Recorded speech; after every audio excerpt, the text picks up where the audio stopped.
If you want to start enrolling in my life, you better get better acting skills, Erica.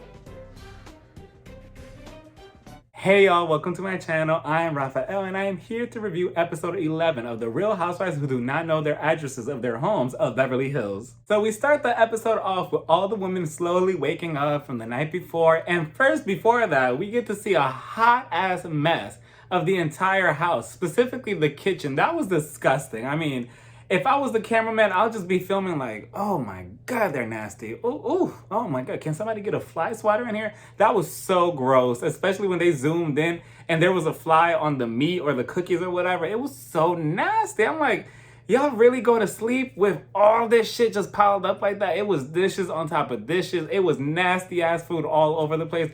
It looked so gross. It looked grosser than Erica's lies this entire season. And I'm just thinking, Kyle, do you not see this before you go to sleep? I mean, at least get somebody to clean this or whatever. Like, oh, it was nauseating to see. And then they asked Kyle, why did everything turn into a dance party the night before? And then we get this little cute flashback of them dancing, and we see Kyle, trying to break her spine, trying to twerk on the table. And then we see Lisa, doing her dance moves and everything. And I'm like, huh. Now I see why Drake follows you. Because he likes what he sees, probably. And then Lisa, Dora, and Kyle sit down, and Kyle's on the phone, and she's like, oh my God, did y'all see this? Something about Tom. And I'm just like, what is with the dramatics? And I mean, have y'all seen that, the latest photos of Tom? He is not looking good. And I'm just like, yikes. Like, so I'm assuming that that's what they're kind of talking about, but I mean, it's probably gotten worse over time now because those pictures are not looking good for him. And Dora's like, it's over for him. And I'm like, Dora, if I was you, I would just, because it's low-key looking over for you and PK from what everything is going on in the blogs about you and him. So if I was you, I would just stay out of it because I know that Erica, we're slowly watching her fall, but I feel like eventually we're going to see Doris fall. She's probably going to be the next Erica Jane, and that's probably around the corner. And then Crystal comes in, and you heard somebody say, oh, nice pants, Crystal, and you could tell that Sutton was just triggered, like, keep calm, don't say anything, don't have flashbacks. I'm like, just stay calm, Sutton, like, stay calm. And then Kyle was like, oh, I have a bunch of electric bikes because, go ride around town and everything. And then Erica comes in and she says she couldn't go to sleep because, she was too busy reciting her script and everything for the later on episodes, the lies and everything that she's going to tell us. Dora is just wondering, why can't you trust us? I mean, why couldn't you tell us anything? Which, by the way, Dora looked nice in that outfit that she had on, specifically the glasses. I really enjoyed looking at those red glasses. And she's just wondering what's going on and why doesn't she trust them enough to tell them? And I'm like, Dora, isn't it obvious she's also part of the scam? So of course she doesn't want to open her mouth up too much because knowing, one of y'all, you will blow this up out of proportion in front of the cameras for a storyline and for a moment. So, I mean, I wouldn't blame Erica for really telling anybody about this, especially if it's such a huge skeleton in her closet. So eventually Dora, Crystal, Kyle, and Lisa, they go bike riding, and then back at home is Erica, Sutton, and Kathy. And Kathy's just living in her own world. I mean, I'm convinced that in her head, she's not even filming The Real Housewives of Beverly Hills. She's filming The Real Housewives of Kathy's World. Because she calls Kyle and she's like, hey, Kyle, I need a straw. Can you give me a straw? And I'm like, Kathy, I am sick and tired of this queen behavior that she has in her head that everybody has to bow to her and be at her feet every 5 seconds. I'm like, can you do something for yourself? Like, I'm pretty sure this lady has probably never had to lift a finger. I mean, I guess. And the place that the women were riding the bikes through, like the little town that they were in, it was so cute looking. I'm like, oh, I like the trees and I like the building shapes and everything. It was really cute. And eventually they get down to business and they start discussing Erica's issues again. And they're slowly trying to put all the pieces together, like, what's going on here? Let's get down to the, the root of the problem. They were acting like they were the mystery machine. And they were like, okay, guys, jinkies, like, let's find out who the crook is and unmask them quickly. And I'm thinking, you're so close to the truth. I mean, it's just like, Lisa's just a Scooby snack away from figuring out that 2 + 2 is not equaling 4. And that's what I want. I want all the women to start, putting all the pieces together and like, okay, maybe this isn't what it really is. Maybe it's something much more deeper. And I feel like they're closer and closer to figuring out that Erica's lies are a bunch of BS. Eventually, all the women come back home and Crystal goes get ready because they're going to go play croquet later on. And then Erica's sleeping, but then she wakes up, ready to splur her lies and everything. And they're talking about houses, and Erica's like, yeah, I had a house here, and I don't know about it, and I don't know the address. And I'm thinking, oh my goodness, Erica, like, come on, what kind of marriage were you in? Like, I just don't understand whether she's on TV or not, or whether anybody's on TV or not. How are you in a relationship, let alone a marriage, with somebody that you don't know anything about? Like, they don't tell you nothing and you're okay with that? Absolutely not. Like, that's not how it goes. That's not how a relationship goes. It's very sad, especially if it's true and Tom actually did not give her the address. And she's like, well, I want to know the address because I don't even know who's been in there. It's not like it's just sitting there. And Kyle's like, well, I don't even want to tell you what I've been thinking about. And she's like, no, I thought about it too. Like, maybe there is another family right there and I don't even know it. Then while they're on the conversation of houses, Kathy's like, oh yeah, I didn't even know there was a house over here that I own. I travel so much that, I have a house over here. Oh, a house over there too. There's a house back there too. I think I own that one as well. Like, what? Imagine having that. Like, must be nice, Kathy, must be nice. And then speaking on top of that, Sutton's like, oh, well, I didn't know until I got divorced that I was part of 2 baseball leagues. And I'm like, like, what? Usually marriages are like, okay, I'm gonna take the garage door and you're gonna take the car and I'm gonna take the dog. But here it's like, oh no, if we're getting a divorce, I own this baseball team. Like, what? Must be nice. Then the women play a game of croquet. All of them are like in this field playing croquet, and I'm thinking, out of all the sports or games or whatever, this is what we're doing. They could have played Twister or something else, like Truth or Dare, maybe tag or something. And then eventually they got done with the game and they sit in a circle. And then here comes Kathy. Are we playing Duck Duck Goose?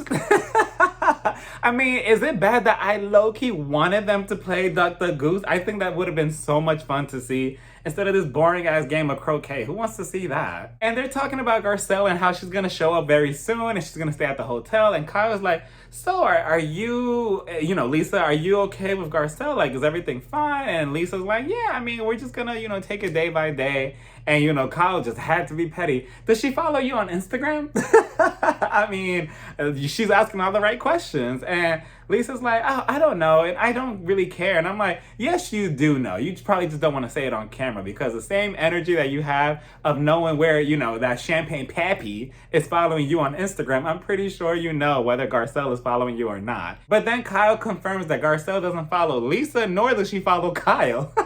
And then speaking of Garcelle, she eventually shows up at the house later on in a hazmat suit. And I'm like, what is she doing? And she's just scanning everybody for semen and everything. Like, okay, let me see. I got my little nightlight on. Let me see those butt cheeks. Turn around.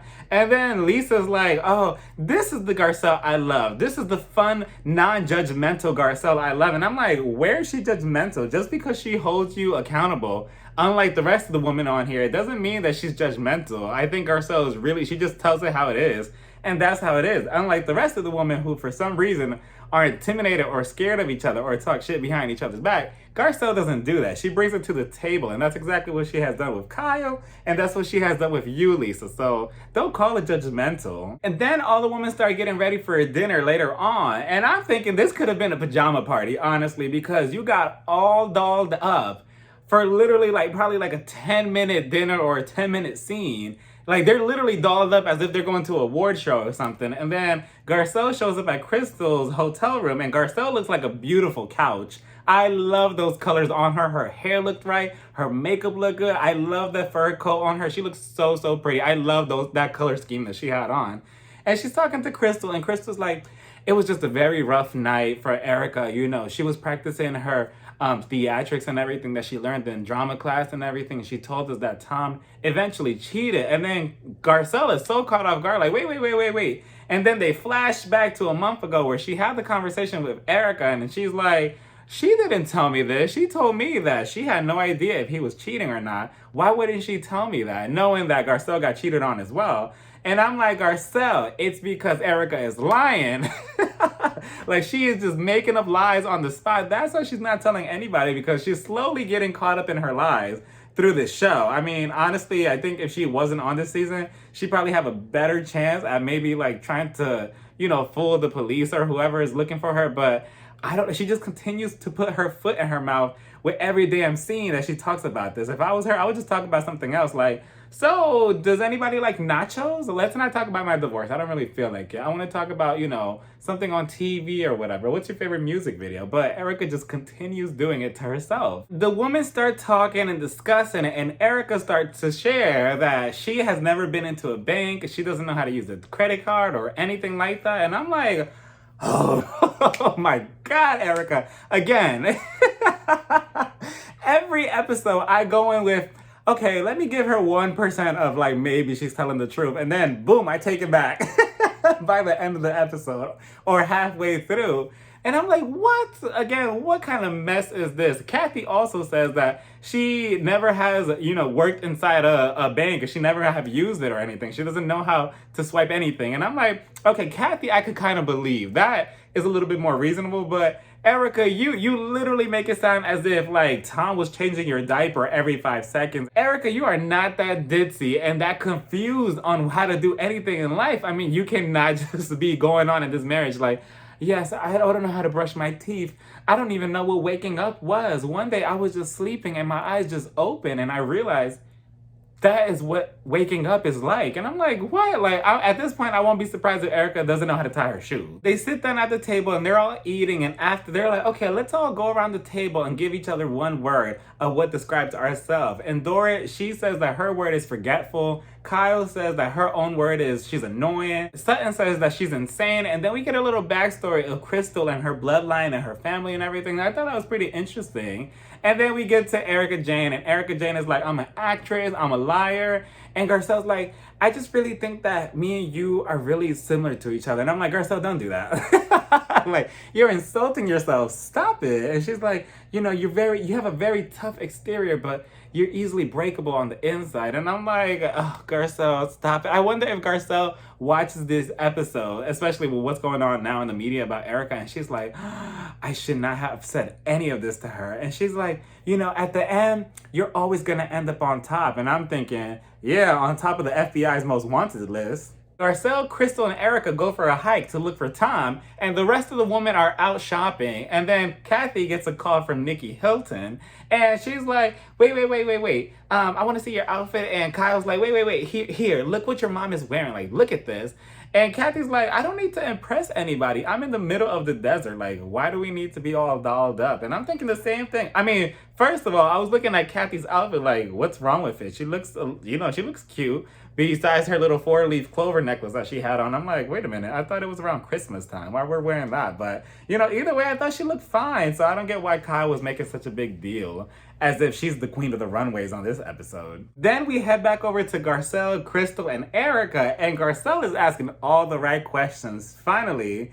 And Garcelle's like, so did you get an allowance? Like, what happened with that? And something about that just rubs me the wrong way. How, they're supposed to be married and he gives you an allowance? Like, what kind of, like, father-child relationship you had? It's just very strange to me and a little borderline disrespectful in a way. I'm like, oh my, so Erica, you were just there, just to be there. You were kind of like a trophy wife, and here you go. If you behave today, I'll give you a bone. Like, that's pretty sad.